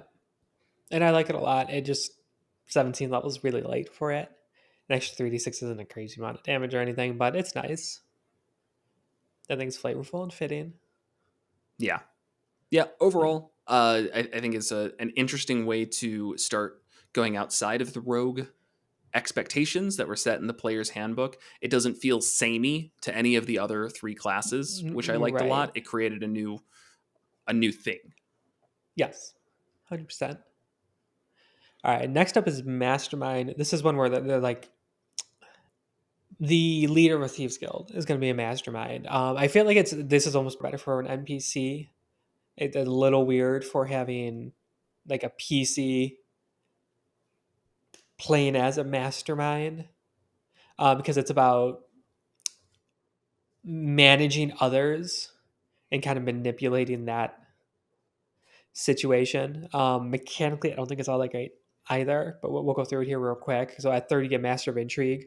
You gain proficient with Disguise Kit, Forger Kit, and one game set of your choice. To also learn 2 languages. You can also unerringly mimic the speech patterns and accent of a creature you hear speak for at least 1 minute, and the ability to pass herself off as a native speaker of a particular land, provided you know the language. That has use. I mean, it's similar to Assassin, and I don't know. That's just really... that one's a ribbon ability, but I'm It's a fine fun with it. ribbon. Yeah, I think that's a fun one. I mean, it's the additional 2 languages can be helpful as well. It's something I would use if the player was using it. Then it gives you a reason to reward them when they're trying to blend in or gain information from locals. That's fair. Yeah, I guess we never really, in our games, really kind of do the thing of like, oh, you're clearly outsiders here. Everyone's suspicious of you. But that is like kind of a common trope in fantasy. Regardless of the suspicious aspect either, I mean, it's just a matter of being more welcoming as well. Like, and I don't know. I think it's also just, if you take advantage of it, there's ways to use that to your favor. Sure. Then also third, they get Master of Tactics. I do like this one. You could use the help action as a bonus action. And additionally, you could use it to target this within 30 feet instead of 5 feet of you. So basically, spend a bonus action, a target within 30 feet of you. The next attack will have advantage on it. That's not your own attack, which is pretty cool. I've never actually seen this used. I've never played at a table with a mastermind, nor have I played one. But I could see this getting used all the time. You're just kind of throwing out free advantages just for the use of your bonus action. Yeah. I would like to see how that actually feels, because it is just, I think as you get higher in level, it's going to feel less useful because it's just the one next attack. So as extra attack starts coming online and characters start attacking more and more and more, I think it's going to feel less important that one of those is at advantage. Where at this low level, your one attack is at advantage is great. Yeah, I also think it comes back to what Will said earlier on, where if you have cunning action as it is, which is dash, disengage, or hide, those are so good that tweaking it doesn't really feel like it makes it better. It's just like, oh, now I've got a 4th thing to manage, and it's kind of lowest on my list here. Yeah, you want the cool thing to be from your subclass, but in both of these examples, Inquisitive, yeah, it's going to come up, but it's just not like defining. Right. You're still going to be seeing, like, okay, do I need to hide first and foremost? No. Okay. Do I need to disengage? Do I need to dash? If all of those are no, I guess I can use my cool subclass thing. Yeah, you can also do it for ability checks, which, That could help. I mean, helping within 30 feet. So the bonus action thing outside of combat doesn't really matter, but being able to do help with 30 feet away, I could see that being useful. It's kind of almost could be acting like a behind the scenes like a bardic So inspiration I thing. don't think this does work on that because it. Oh, well. So you can use help as a bonus action. Oh, That's there. But this ally and is. attacking a creature, the target. Never mind. Yeah. So I think it just goes on Yeah, attacks. it's just for attacking a creature. Okay, so yeah, this doesn't help.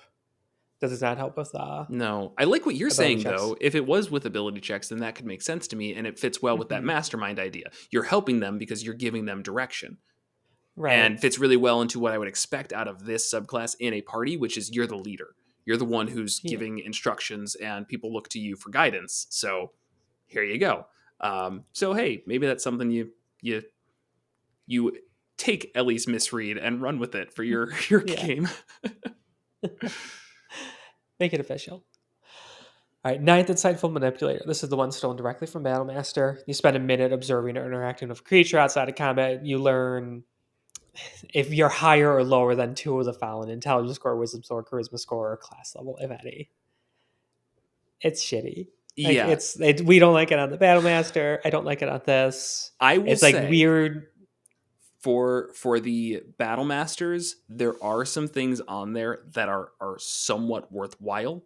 And I hate to say it, but in the recent campaign of Critical Role, somebody's playing a battle master and they use it all the time. And there's been many times where I'm like, yeah, that was actually a smart idea. Like they do a lot of scouting, they do a lot of infiltration stuff. It's a little bit different than how our games go, but if they're watching somebody and they go, "Hey, is their HP higher than mine?" Like they can kind of start to gauge how difficult that one creature is going to be.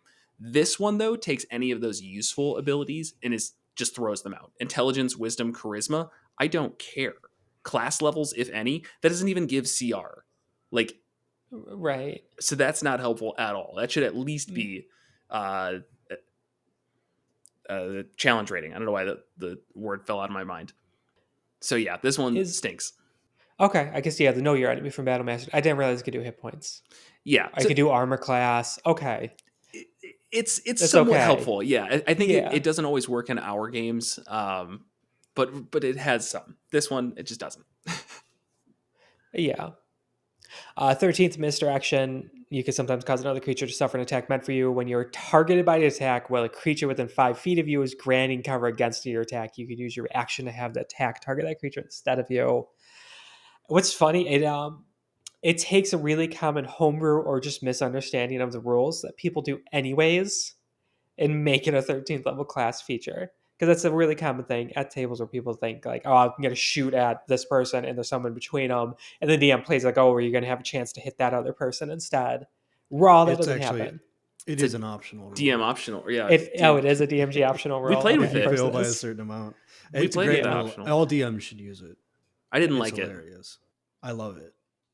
It was if you miss, if you miss, but you hit what the AC would have been that the cover granted, then you hit the cover instead. So if the person's AC is 15 and somebody's providing half cover and it raises it to 17 and you roll a 16 to hit, you officially hit the cover, not the person.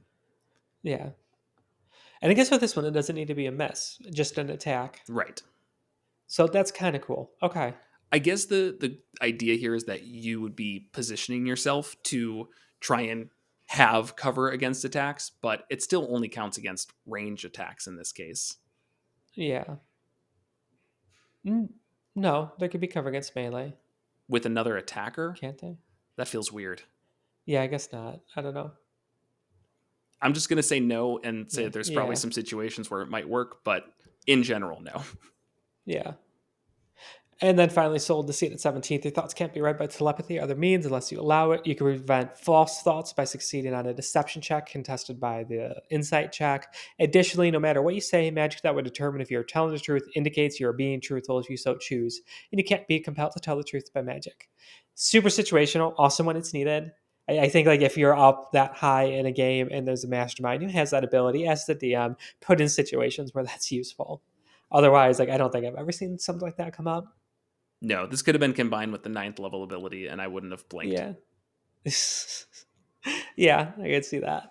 Also, it feels odd for the mastermind thing where it's about like kind of Yeah, manipulating others and controlling things, and then all of a sudden you get one where your soul of deceit. Like, all right, lying's not a part of this anywhere else, that's true.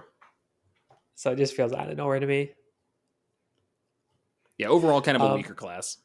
yeah, but in terms of a different way to take a rogue, again, it does it. It does not feel samey to any of the other ones, and yeah, just another unique take on a rogue that absolutely does not have to be like a criminal. This could be I mean, it says a like spy is one of them mentioned. Spies, right, schemers. So yeah. But I yes, mean, this could very easily be like the like a commander on the battlefield. yeah, which makes it feel like a better multi-classing option than it is a full class. Like if I went fighter, I took 3 levels into rogue because why wouldn't you? And getting this as your bonus action that you otherwise might not have had a use for seems like a really good use of this subclass, better than just staying mastermind. Yeah, I can see that. All right, next up we have the ranger, the scout. So you are skilled in stealth and surviving far from the streets of a city, allowing you to scout ahead of your companions during expeditions. Rogues who embrace this archetype are at home in the wilderness and among barbarians and rangers because they are rangers. Yes, yeah. Flavor wise, it's a ranger. This is like the subclass they put in to just make it so you could be a rogue ranger multiclass without having a multiclass. Just be a rogue and pick scout. Yeah, but then they didn't see that Gloomstalker was added in Xanathars as well. So they were Right, like, it's another oh. way to do it from the ranger. Yeah.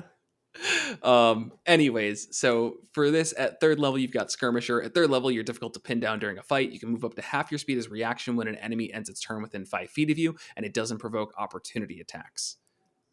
I really like that ability, and I remember we had somebody playing a high level scout in one of our games, and this was used quite a bit. Just being able to constantly reposition, getting all that movement is nice. Mm-hmm. Yeah, no complaints. Survivalist, when you choose this at 3rd level, you gain proficiency in nature and survival skills if you don't already have it. Your proficiency bonus is doubled for any ability check you make that uses either of these. So you're already better at being a ranger than a ranger. Yeah, a Whatever. little bit. It's once again just kind of good though. I'd say so far, just something to note is that this is the first time where we're not seeing the cunning action being manipulated at 3rd level. Okay. Every other class so far has been some rework of the cunning action. Assassin doesn't have that. Ah, darn it, you're right. Well, it's Well, another one, I guess. yeah. 9th level, your walking speed increases by 10. If you have a climbing or swimming speed, this increase applies to these as well. Kind of rangerish. Well, especially with the random rework, yeah. Like Yes. additional rules. Yeah. Ambush Master. Optional. At 13th level, you excel at leading ambushes and acting first. You have advantage on initiative rolls. In addition, the first creature you hit during the first round of combat becomes easier for you and others to strike, as attack rolls against that target have advantage until the start of your next turn. Just pretty good at 13th level. Good, like, coming out the gate, swinging. Yeah. Lessons learned from Assassin, I think, because this is a lot less situational. Yes, I'd agree with that. Mm-hmm. Actually, I think you could throw this on Assassin and it would feel really nice. Yes, it would.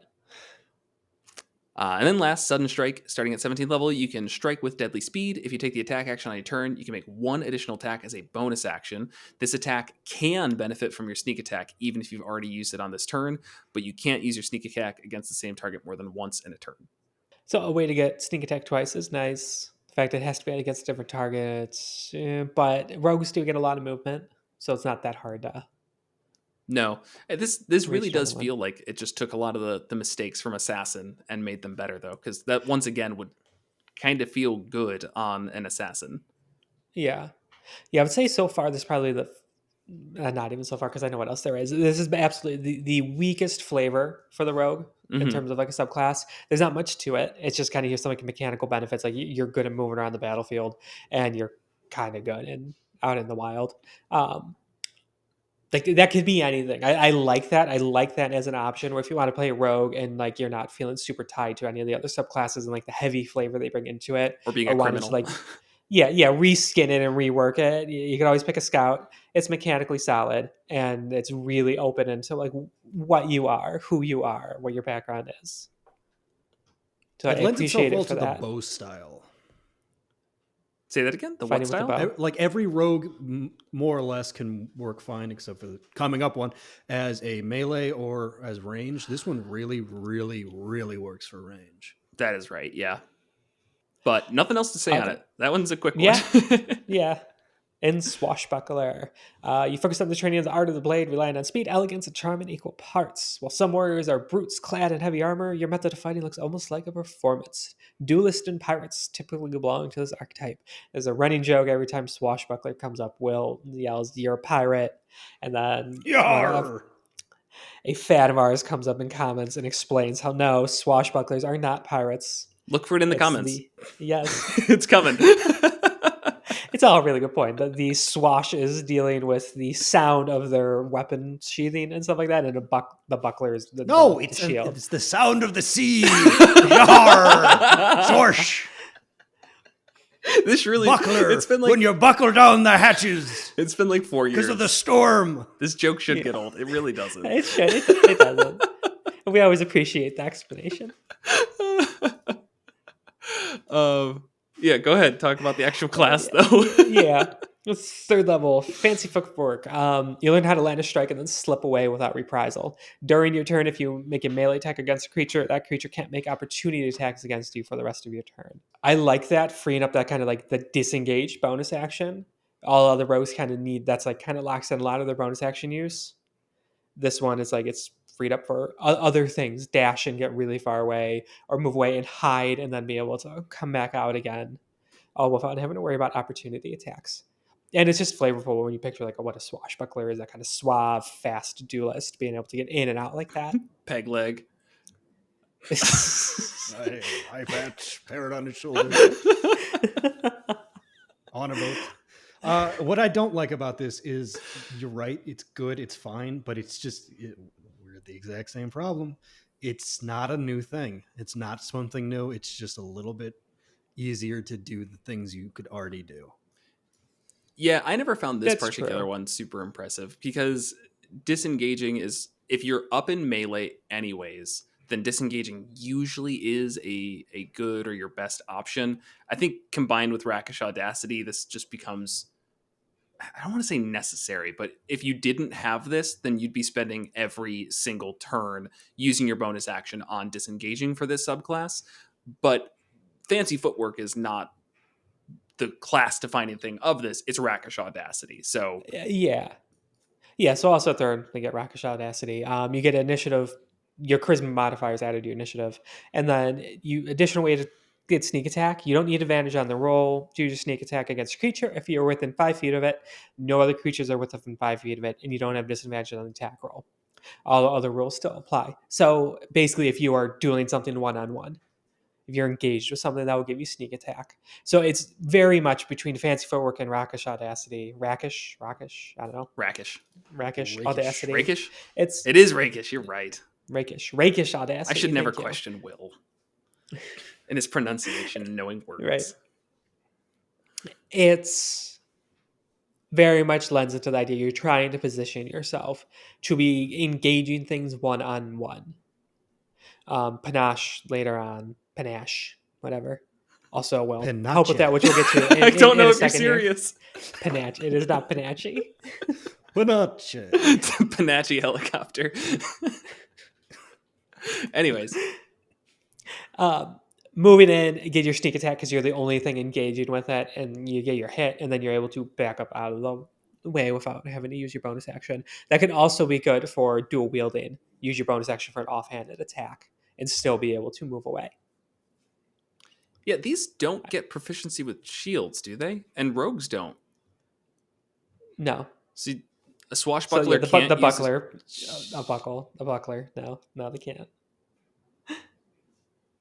Yeah, this is a Don't think about it too bad much. subclass. Bad subclass. I know I've said I've liked it for the last 4.5 years now. I hate it now. Just because you can't use a buckler. It doesn't make sense. It's in the Yeah. name. Yeah. All right, at ninth, panache. You become extraordinarily beguiling. As an action, you make a persuasion check contested by a creature's insight check. You need to be able to share language and they can hear you. If you succeed and the creature's hostile, it'll use advantage on attack rolls against targets other than you, and you can't make opportunity, and it can't make opportunity attacks against targets other than you. The effect lasts for 1 minute until one of the companions attacks the target or affects it with a spell, or until you and the target are more than 60 feet apart. If you succeed on the check and the creature isn't hostile, it's charmed for 1 minute, well charmed, and regards you as a friendly acquaintance, and immensely immediately if you do something hostile or harmful. So again, just leaning more into that duelist thing, you're kind of forcing things into this one-on-one duel. Yeah, With I love this rider of if you're not in combat, it being charmed on you or against or yes, whatever by you charmed, yeah, is charmed, yeah, sure is so unique and not done enough. And I know I've brought it up in the past where I think early on it was very obvious that Wizards of the Coast weighed in and out of combat abilities as basically the same. Like it was a level with just out of combat. That's fine. There's an in combat one where we've really seen is if it can apply to both, it generally just feels better as an ability and rarely affects balance. And this is a time where that is expertly executed. You're giving a martial character a way to be in the conversation and have a reason to be using their class abilities, not just their skills. And it just seems to work really well. And I just love it. This is just one of my favorite abilities that the rogues can get, even though it's not like super strong or anything. It's just well designed. All right, 13th, elegant maneuver. You can use bonus action on your turn to gain advantage on acrobatics or athletics checks you make during the same turn. Yeah, that one should probably be you can wear a shield. At 13th level, have a shield. Yeah. Thematically, it actually kind of makes sense, but no, you're right. Because it's the idea is you're about to swing off a chandelier or do something cool. The problem is there's no reason to do that ever. No. I can't help but compare it to the class you just played in Pathfinder, Will, for our one shot. What was that called again? It's like the bully class. Was it the swashbuckler? Yeah, it's swashbuckler. Well, no. And I was a specific bully swashbuckler. Yeah, where there was just so many like things that are kind of similar to this, but I feel like looking at it in D&D, I'm like, oh, that's not really worthwhile. Like your whole thing was like, I can tumble through people, and if I tumble through them, I get some benefits. And this seems like it's like referencing that. It copied its homework, but it isn't there. You know, oh yeah, bonus action, you get advantage to tumble through somebody's legs. It's like, oh, okay, what does that get me? Oh, you did it. You tumbled through their legs. So right. It's a little bit awkward. It could help with grappling, initiating grapples or getting out of grapples. But like, I mean, the rogues are not a grapple class, so they shouldn't be doing it. So like, you could bonus action, then give yourself advantage on being able to break a grapple, I guess. But that's like really, really situational. To be fair, and if there is a subclass for rogue that is going to grapple, this is it. I guess I was actually going to say if there's a subclass for rogue or any sort of class that's okay with being grappled and just dealing with it, not taking the time to break the grapple, it's this one. Because then whoever that is like the ultimate duel for this thing, because they don't get disadvantage on the attacks with just a grapple. Right. But this so is saying like grappled and can't move away. This encourages them to do it, but I guess doing your whole action to initiate the grapple is probably too much. Yeah. All right, and finally, Master Duelist at 17th. If you miss with an attack roll, you can roll it again with advantage. Once you do this, you can't do it until you finish a short or long rest. So basically, once per short rest, you could roll 3 dice to try and hit. Okay. Yeah, it's not enough. I think you need to be able to do it more for a 17th level ability. That's all. Yeah, I mean, once per short rest, it plays out to once per combat as I generally see it. So I'm okay with that. If with that, then I think it would need to be a guaranteed. You could, if you miss, you can make it hit instead. Yeah, because you could that's still fair. miss. You could do this and still just miss, and nothing would feel worse than that. Yeah, it also feels like the level 20 ability, but lighter, so that's a little bit awkward too. Yeah. Which is if you miss a target within range, you can turn the miss into a hit. So yeah, it's a lighter level Yeah. 20 ability. Not the Hmm. worst level 17 rogue ability, but definitely not the best. Yeah. But yeah, so Swashbuckler, it's bringing in that kind of like charismatic, fast moving, roguish archetype. The one that in like older style movies would be like the love interest with like the mustache and stuff like that. A boat. He's in love with the boat Uh-huh. because he's a pirate. No, he's Oh, he's on on the the boat boat too. because he's a Yeah. pirate. And it's also a great inversion of the, not so much inversion, other side of the coin for the scout. The scout never wants to be near anybody. The swashbuckler always wants to be on somebody. The scout is in the forest. The swashbuckler is at sea. It's perfect. That is true. Yeah. I like that. Well, except for the C, but yeah. I do, just kind of summarizing for everything in Xanathars, I feel like they did a really good job of, as you've mentioned a couple times, Ellie, getting away from that criminal aspect. But what I like even more than that is they got away from the core idea of rogue while keeping it still contained into the fantasy of a rogue, which is subdued magic. Like there's, how do I put that? Subdued from magic, where it's not a class that focuses on all of their fantastical abilities, and it does a really good job of finding new ways to fit that. Which is a great segue into Tasha's, where they took what I thought was really cool and said, "No, let's Nah, pump fuck it that. filled with magic. Everything is With high." whimsy and magic and silliness. Yeah. which Um, which in their it's defense, okay. they just got 4 subclasses that weren't Yeah. that. So if Right. any could do it, it's this. Yeah, but yeah, the Tasha section is going to be quick. We have done individual videos on these. We'll link them to the top, so we are not going to go through the mechanics in detail. But just in the scope of what this does to the rogue, it is definitely a major pivot point. I'd be curious to see for any other future rogue subclasses if they stick with this. Because up until this point, with the exception of Arcane Trickster, and the Arcane Trickster was absolutely a notable exception, they were not magical classes. And now all of a sudden you have the Soul Knife, who is a psionic rogue who throws phantom knives at people and does psychic damage, or the Phantom Rogue, who can interact with the dead and use the whispers of the dead to hurt people and take soul tokens to get benefits. Super It's cool. all cool stuff. I don't dislike it, but when you go through the entirety of the rogue from like what it started at to what it is now, it is all of a sudden just like a big swerve 90 degrees to the right in the direction that the rogue is going in and what they're going for. Yeah, and I'm I don't know getting if I say I dislike it. It's just noticeable. It's noteworthy. yeah, I think Somebody said on the internet that I saw it was like the superheroification of D&D. yeah, Your Okay. character is now starting to look like a superhero. which Okay. like is a lot of times how it's played, maybe not so much at our table, not that we like totally shut it down.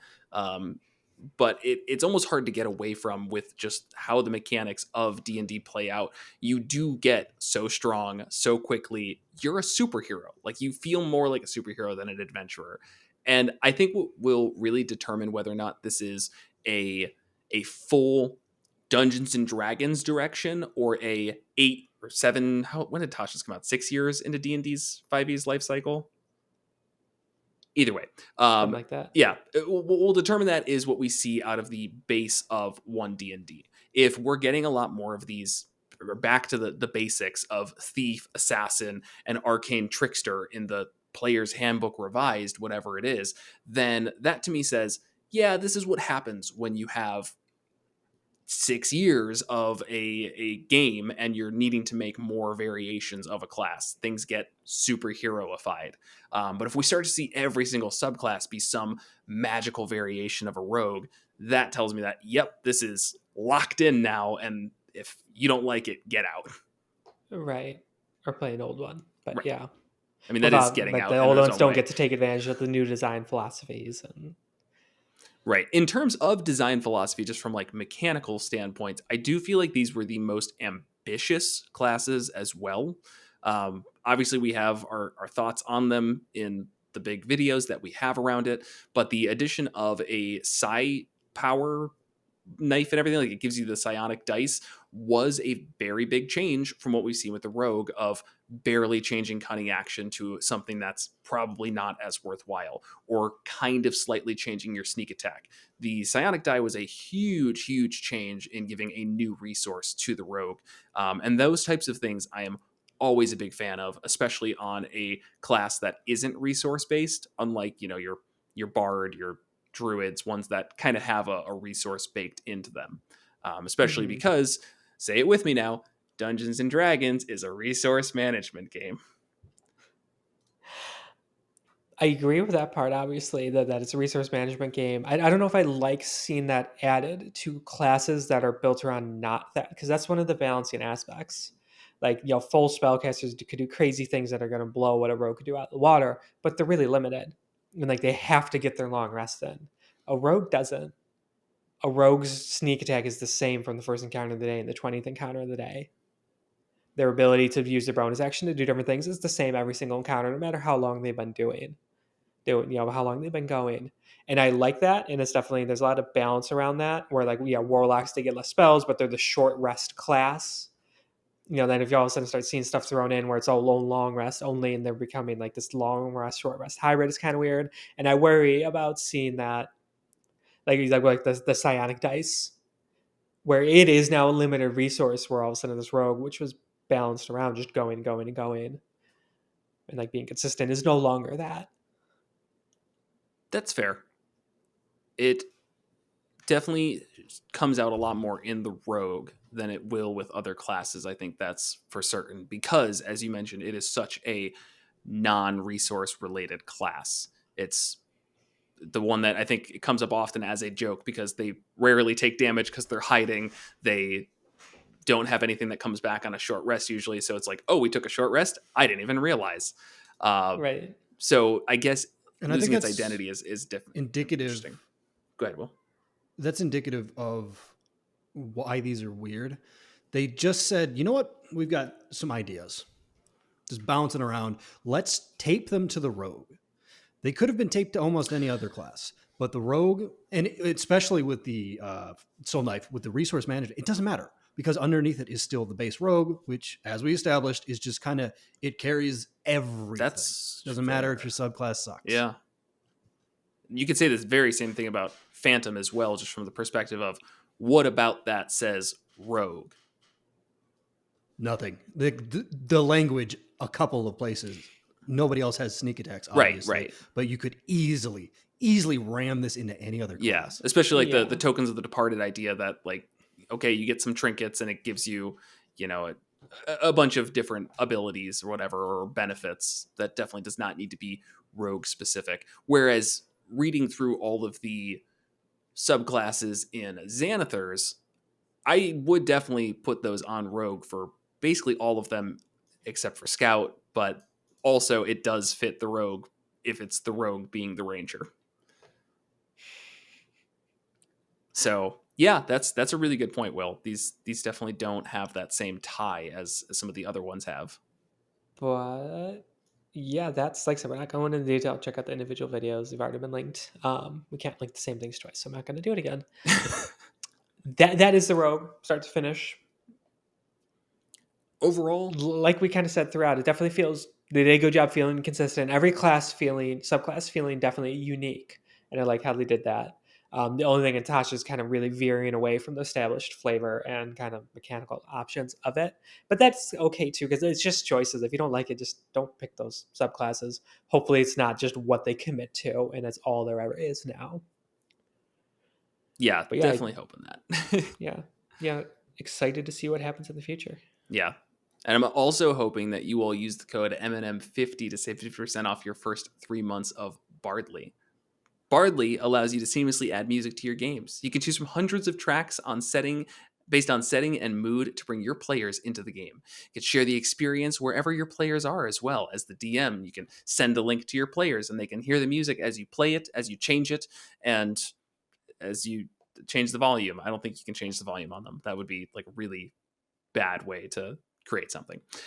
So use the code MNEP50, get 50% off your first 3 months, and check out bardly.io. I honestly have been using it for every single one of our games for the last like 3 years. So highly, highly recommend it. Makes music selection much easier. And thank you, as always, to our patrons: Ed G, Cameron C, Muddle Weight, Brian H, Craig A, Isaac M, Luca L, Jeff W, Star Shinobi, Vincent M, Bob F, Joe P, Rick D, Sensibility 20, Tyler S, Gray, Barents, Adam A, and Rob K. Thank you so much for your support of the show. If you want to check out our Patreon, where you can get early access to episodes, usually, as well as show notes, usually, and some campaign diaries, I'll throw more up there if people want them. You just let me know. Then you can head on over to our website, monstermulticlass.com/support, where you can find that as well as our other affiliates to help support the show. As always, make sure to like, comment, and subscribe. Give your thoughts on the Rogue. I feel like people have been doing this thing recently where they're just commenting through the videos because our videos are so freaking long and you leave like 3 comments. I love that because otherwise it's like a paragraph and I won't read it all because I get scared by walls of text. But if it's like 3 different comments, awesome, cool, bite-sized pieces. Thank you. Do that. Comment things as they come to your mind. Don't wait for me to say it at the end of the episode. Yes. But you just said it at the end of the episode. Say it at the beginning next time. You can just splice this to the beginning of the episode. You're the editor. I can. I have the power. And you will not take advantage of it. I might. We'll see. Well, thank you as always. Again, Yep. Interact with us in the way that feeds the algorithm, and you will feed our egos, and then we'll continue putting out videos. Yes. I think this is a 2-hour one.